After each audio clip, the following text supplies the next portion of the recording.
IIT Roorkee ने आज सीमा पार जल सहयोग को मजबूत करने की दिशा में एक महत्वपूर्ण पहल करते हुए चौथे रुड़की वाटर कॉन्क्लेव 2026 का उद्घाटन किया है। ये कॉन्क्लेव 23 से 25 फरवरी तक राष्ट्रीय जल विज्ञान संस्थान रुड़की के सहयोग से आयोजित किया जा रहा है, जिसका विषय है नेक्सस दृष्टिकोण के माध्यम से सीमा पार जल सहयोग। इस द्विवार्षिक कॉन्क्लेव में विश्व भर के नीति निर्माता, शोधकर्ता, उद्योग जगत के प्रतिनिधि और जल विशेषज्ञ एक मंच पर एकत्र हुए हैं ताकि उभरती जल चुनौतियों के एकीकृत और सतत समाधान पर विचार विमर्श किया जा सके। प्रमुख विषयों में सीमा पार नदी बेसिन प्रबंधन, जलवायु परिवर्तन अनुकूलन, भूजल स्थिरता, जल गुणवत्ता तथा जल ऊर्जा खाद्य नेक्सस शामिल है। उद्घाटन सत्र की अध्यक्षता आईआईटी रुड़की के निदेशक प्रोफेसर कमल किशोर पंत ने की। राष्ट्रीय जल विज्ञान संस्थान के निदेशक डॉक्टर YRS राव सह अध्यक्ष रहे, जबकि प्रोफेसर आशीष पांडे कॉन्क्लेव के संयोजक हैं। कार्यक्रम की शुरुआत पारंपरिक दीप प्रज्वलन और कुल गीत से हुई, जिसके बाद स्वागत उद्बोधन प्रस्तुत किया गया। सभा को संबोधित करते हुए प्रोफेसर कमल किशोर पंत ने कहा कि जल सुरक्षा का सीधा संबंध जलवायु सहनशीलता, खाद्य प्रणालियों और ऊर्जा स्थिरता से है और बढ़ती तकनीकी जरूरत के कारण जल की मांग लगातार बढ़ रही है। उन्होंने कहा कि ऐसे मंच साक्ष्य आधारित संवाद को बढ़ावा देते हैं और विज्ञान आधारित जल शासन के लिए वैश्विक साझेदारी को मजबूत करते हैं। संयोजक प्रोफेसर आशीष पांडे ने कहा कि जटिल सीमा पार जल चुनौतियों के समाधान के लिए नेक्सस दृष्टिकोण अत्यंत आवश्यक है और ये कॉन्क्लेव वैज्ञानिक अनुसंधान, नीति ढांचे और सामुदायिक सहभागिता को एकीकृत करने की दिशा में महत्वपूर्ण कदम है। कॉन्क्लेव में America, Germany, Britain, Israel, Netherlands, Canada, Japan, Norway, Sri Lanka, Thailand, Australia, Taiwan और नेपाल सहित कई देशों के 42 प्रमुख वक्ता भाग ले रहे हैं, जो जल प्रबंधन से जुड़े वैश्विक अनुभव और समाधान साझा करेंगे। कार्यक्रम की एक विशेषता सामुदायिक सहभागिता और सामाजिक आर्थिक पहलुओं पर आयोजित उच्च स्तरीय पैनल है, जिसमें पद्मश्री सम्मानित सामाजिक कार्यकर्ताओं और वरिष्ठ नीति निर्माताओं ने समावेशी और समुदाय केंद्रित जल शासन मॉडल पर बल दिया। पूर्ण सत्रों, तकनीकी चर्चाओं और नीति संवादों के माध्यम से रुड़की वाटर कॉन्क्लेव 2026 का उद्देश्य अंतर विषयी सहयोग को सुदृढ़ करना और सहनशील तथा न्याय संगत जल संसाधन प्रबंधन के लिए ठोस मार्ग प्रशस्त करना है। जो है कॉन्फ्रेंस चलेगी और जो मेरे अगल बगल में आपने देखा है तो ये मधुकर पांडे जी हैं, पत्राव जी हैं, पवार साहब जो कि पद्मश्री है और देश के लिए जब वाटर की जरूरत होती है, जो बात कर रहे हैं किस तरह से IITs का रोल होना चाहिए, जो साइंस एंड टेक्नोलॉजी और एजुकेशनल इंस्टीट्यूट्स हैं वो ग्राउंड लेवल पे किस तरह से काम करें, क्योंकि जैसा कि वाटर की अवेलेबिलिटी की बात हो रही है तो केवल 3% वाटर पूरे ग्लोब में जो है पीने योग्य है और अब आर्टिफिशियल इंटेलिजेंस और बहुत नए सारे टूल्स आ रहे हैं तो उनके लिए भी डेटा सेंटर में बहुत सारे पानी की जरूरत होगी, क्लीन वाटर होना चाहिए। तो और ये कॉन्फ्रेंस जो है ये अक्रॉस द ग्लोब इसलिए हो रही है क्योंकि जो ट्रांसनेशनल है, जो वाटर ट्रांसफर हो रहा है, रिवर जैसे फ्लो करती है तो 60% जो वाटर रिवर है वो अक्रॉस द कंट्रीज फ्लो करते हैं, अक्रॉस द ग्लोब अगर आप देखें तो किस तरह से जो हमारा जो पॉलिटिकल सिस्टम है किस तरह से, क्योंकि नदियों को तो जियो पॉलिटिक्स से तो मतलब नहीं है, तो अपना जो उनका जियो टेक्निकल रूट है उससे काम कर रही है। तो पानी को विश्व में हर किसी के लिए सुरक्षित किस तरह से पहुंचाया जाए, पानी सबके लिए कैसे अवेलेबल हो, किस तरह से वो सिंचाई में खेतों के लिए पानी की जो जरूरत है, इंडस्ट्रीज को पानी की जरूरत है, तो वाटर को सर्कुलर इकोनॉमी के कॉन्सेप्ट के थ्रू कैसे यूज किया जाए। बहुत सारे जो इश्यूज हैं जैसे ड्रॉट्स का है, फ्लड्स का है, क्लाउड बस्टिंग है, ग्लेशियर मेल्टिंग है, तो सस्टेनेबिलिटी जो है, क्लाइमेट चेंज का जो इम्पैक्ट आ रहा है तो उससे भी कैसे पर्यावरण को बचाया जाए और जो पूरा इंटायर अर्थ है, ग्लोब है, एक अच्छा जो प्लेस है आने वाली जनरेशन को हम दे सकें। विकसित भारत 2047 में जो पानी का जो योगदान है किस तरह से साइंस एंड टेक्नोलॉजी के माध्यम से उस कॉन्फ्रेंस को डिस्कस किया जाएगा। नई तकनीकें क्या क्या हो सकती हैं, इरिगेशन बेस्ड जो इरिगेशन के लिए ड्रिप बेस्ड है, आर्टिफिशियल इंटेलिजेंस का फिजिकल प्रोसेस कैसे यूज किया जा सकता है, ये सारी चीज़ें भी इसमें डिस्कस होंगी। तो इरोजन रिलेटेड जो है, ग्लेशियर मेल्टिंग जो है, पूरी जो है इंटरनेशनल लेवल के सभी जो आए हैं वो 3 दिन यहाँ चर्चा करेंगे।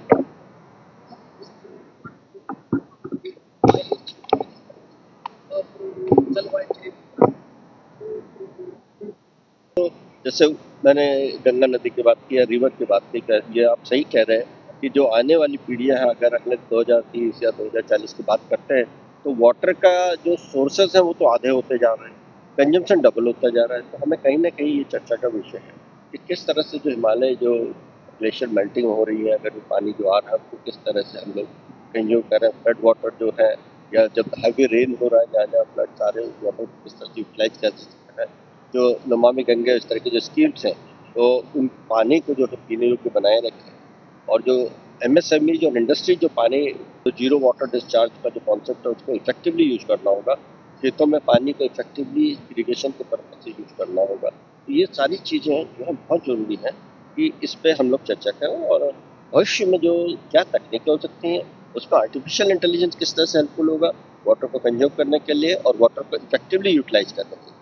क्योंकि save water is very very important. पानी को कैसे बचाना है तो घरों से ही जो हम कहते हैं कि यंगर जनरेशन को भी अवेयरनेस जो सोसाइटल अवेयरनेस है आम जनता को ये पता होना चाहिए कि वाटर कितना कीमती है, एनर्जी कितनी कीमती है और जो हम फूड खा रहे हैं उसकी जो अवेलेबिलिटी है वो कहाँ से फूड आ रहा है उसमें कितना वाटर कंज्यूम होता है।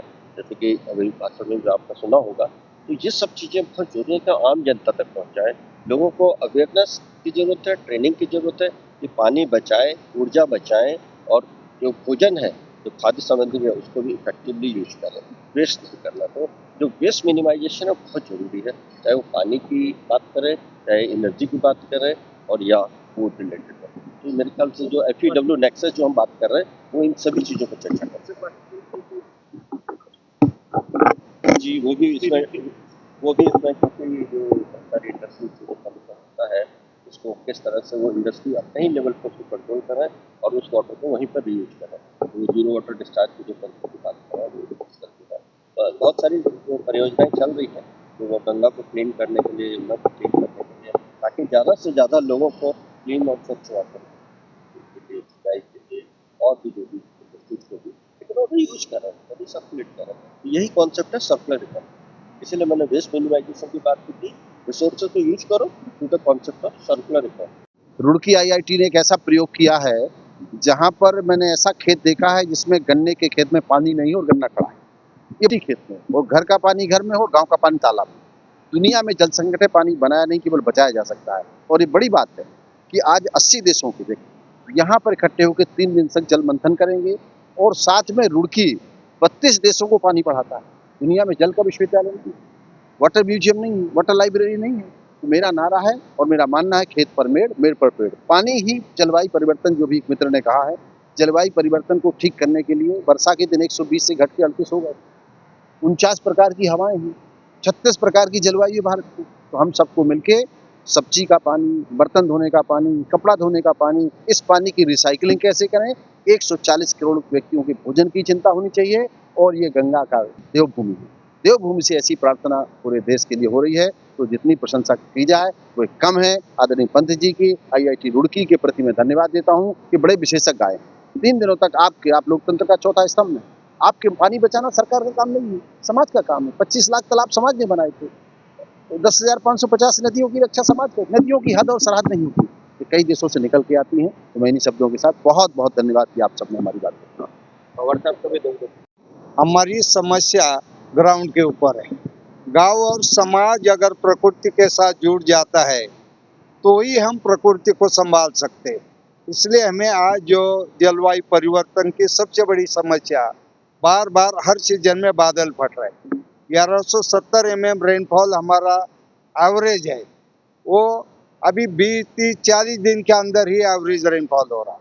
इसका सबसे बड़ा प्रॉब्लम यह है कि सॉइल इरोजन बहुत ज़्यादा हो रहा है। इसलिए हमें जो कार्बन सिक्वेस्ट्रेशन और सेडिमेंट लॉस का, क्योंकि कम समय में ज़्यादा बारिश जो होती है अपने साथ पानी के बहाव के साथ साथ वो ऑर्गेनिक कार्बन लेके जा रहे हैं और इसी के कारण फ्यूचर की फूड सिक्योरिटी खतरे में आ गई।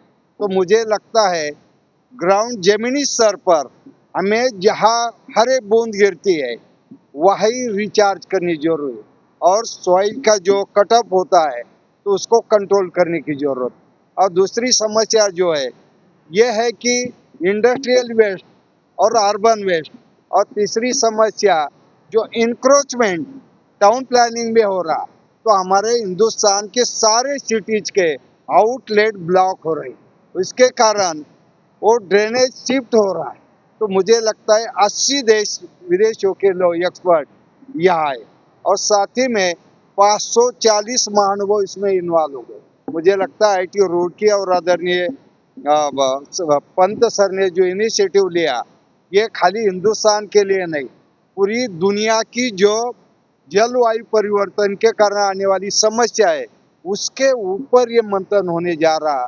और ये मंथन गांव-गांव तक, हर पंचायत में, हर खेत में और स्कूल और कॉलेज में जाना जरूर है। तो मुझे लगता है 3 दिन में जो निचोड़ बाहर आ जाएगा, ग्लोबल वायु जो ग्लोबल जो इंटरनेशनल लेवल पे जो ग्लोबल वार्मिंग का खतरा है उसका एक बहुत अच्छा सोल्यूशन यहाँ ITO रुड़की से मिलेगा, क्योंकि राजा भगीरथ इन्हीं की प्रेरणा से ही अंग्रेजों ने यहाँ ITO रुड़की की पहली टेक्निकल इंस्टीट्यूट बनाई और यही दुनिया को बचाने के लिए एक काफी अच्छा संदेश देना निश्चित है।